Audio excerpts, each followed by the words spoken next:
Ondon, eta eskerrik asko Jose Angel eta Jose Gaztuen ditzagatik, eta nereak Santel Mori baita aukera gondateagatik.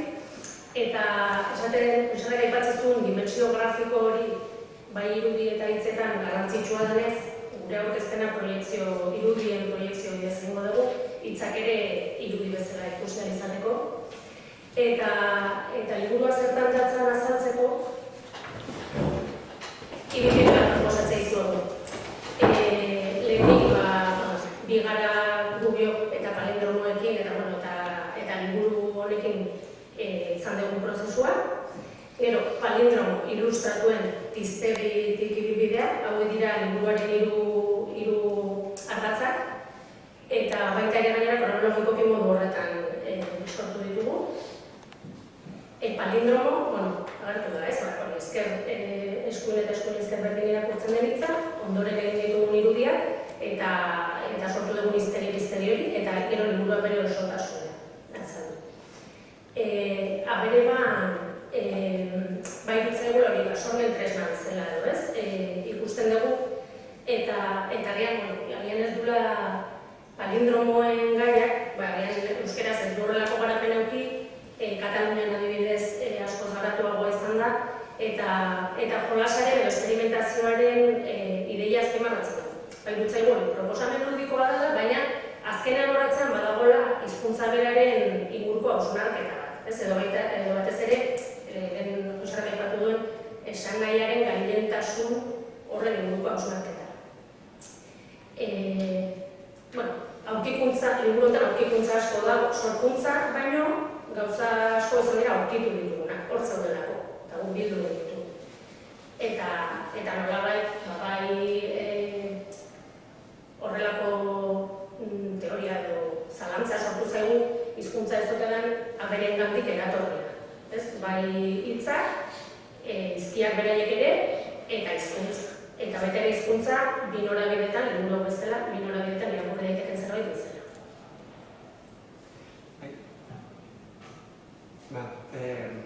Itziar eta biok bigara bezala lan egiten dugun artista kote sortzaile bezala 2000 urtetikan karikaturan gabiltza, bai arte plastikoetan, bai diseinuan ere, eta orain gontan liburu batekin ere.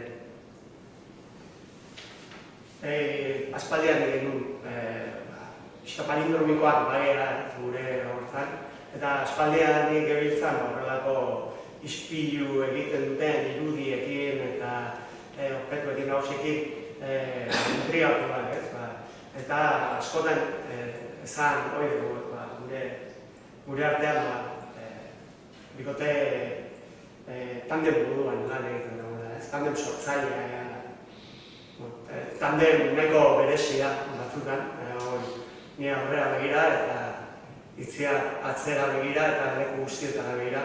Palindromo kontutan bera, bai da ere oso jagura. Eta, aipatu bezala, liburuaren prozesua, urtetako prozesuak izan da, liburuak, eta beti genbiltzan gure kuaderno txoekin aurrera, atzea, palindromoak hemen, irudia, eroien definizioak, eta oso prozesu intenso izan da, eta gure artean hartu eman horretan sortu dena, eta horrela sortu da, bai lehendabizi txkigu palindromoak, gero, horien irudikapen bat egin genuen, eta azkenik palindromo horien definizio fantastiko bat.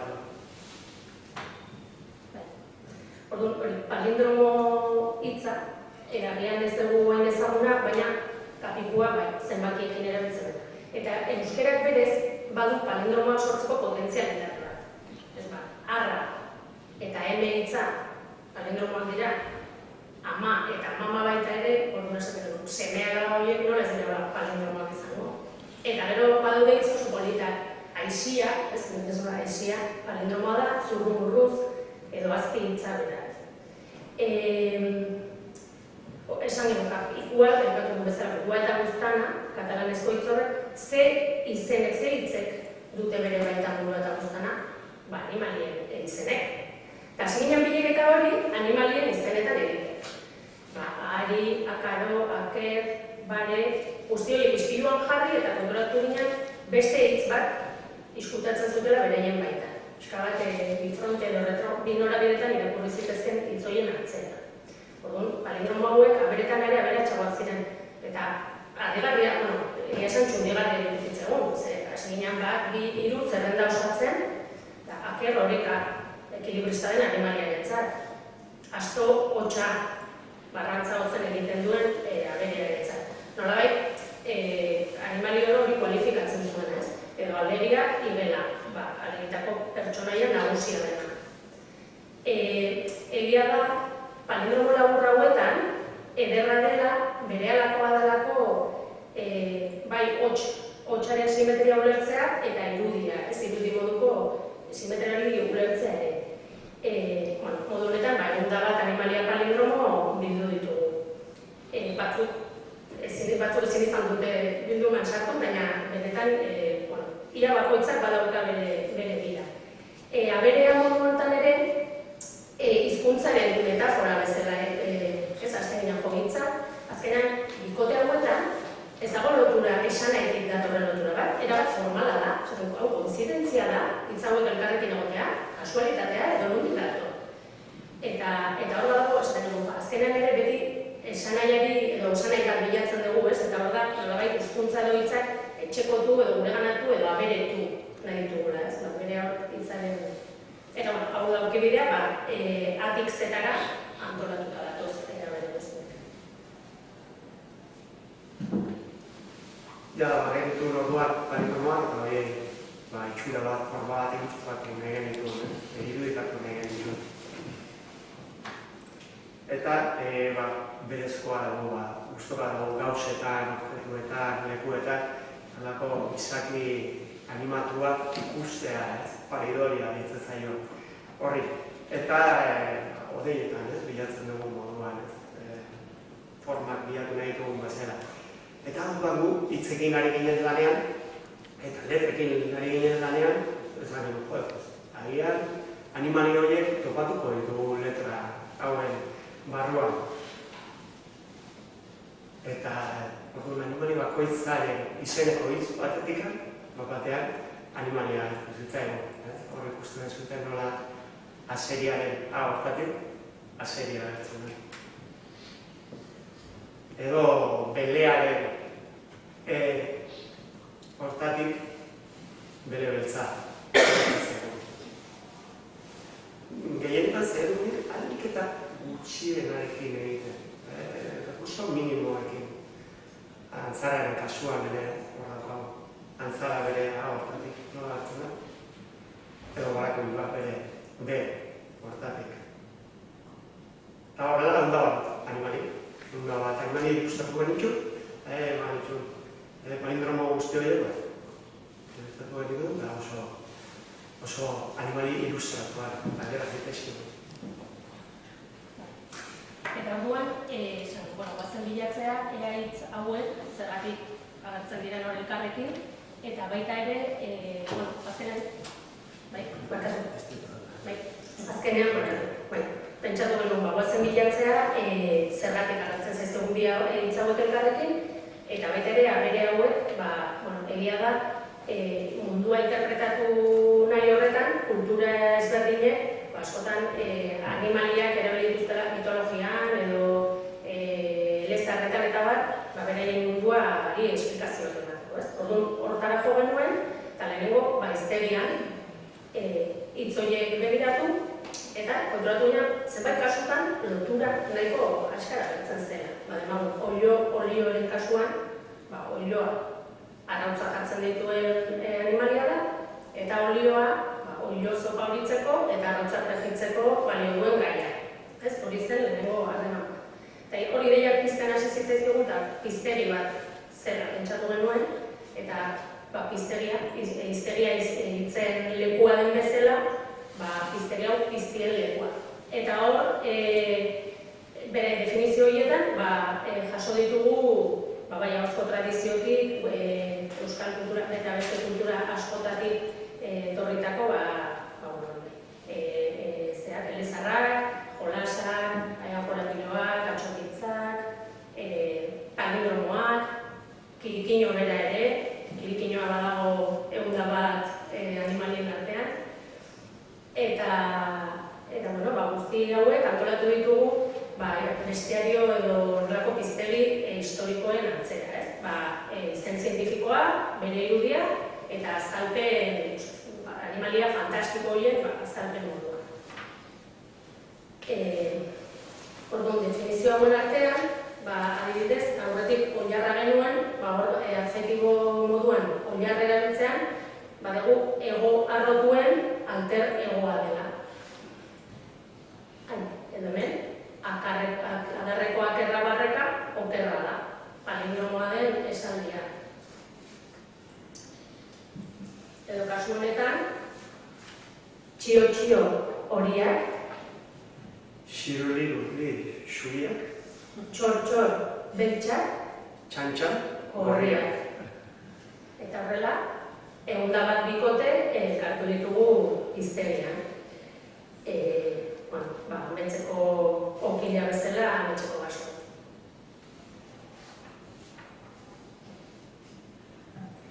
Eta horrela ja liburua forma hartzen hasi zen.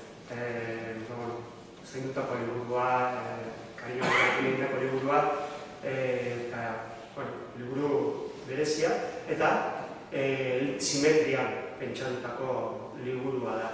Bai simetrian azala eta kontrasala, baina gero barnean ere badaukagu atik zetara aurkibidea, zetatik ara ere badago bestaldean aurkibidea, hitzaurrea den hitzatze bat, bestaldean hitzatzea den hitzaurre bat. Baita ere badaude bi pultxo, horrelako magiko batean edo azaltzen dutela animali guzti hauen historia eta nola sortzen duten hizkuntza eta gero ere badaude bi palindromo luze. Bi palindromo luze hauetan poetiko batean edo animalien manifestuko bat egiten dute modu palindromikoan. Euskaraz idatzitako palindromo luzeena. Eta, esan bezala, irakurketa eta sormena lantzeko, euskara zidatzitako da, euskaratik eta euskarara, itzul ezinaren liburu bat. Eta hori bai esatea, prozesu honen une desberdinetan, abere lagunak edo izan ditugula gurekin, egia esan gure gertukoen artean hitz jolasetan eta jaioak diren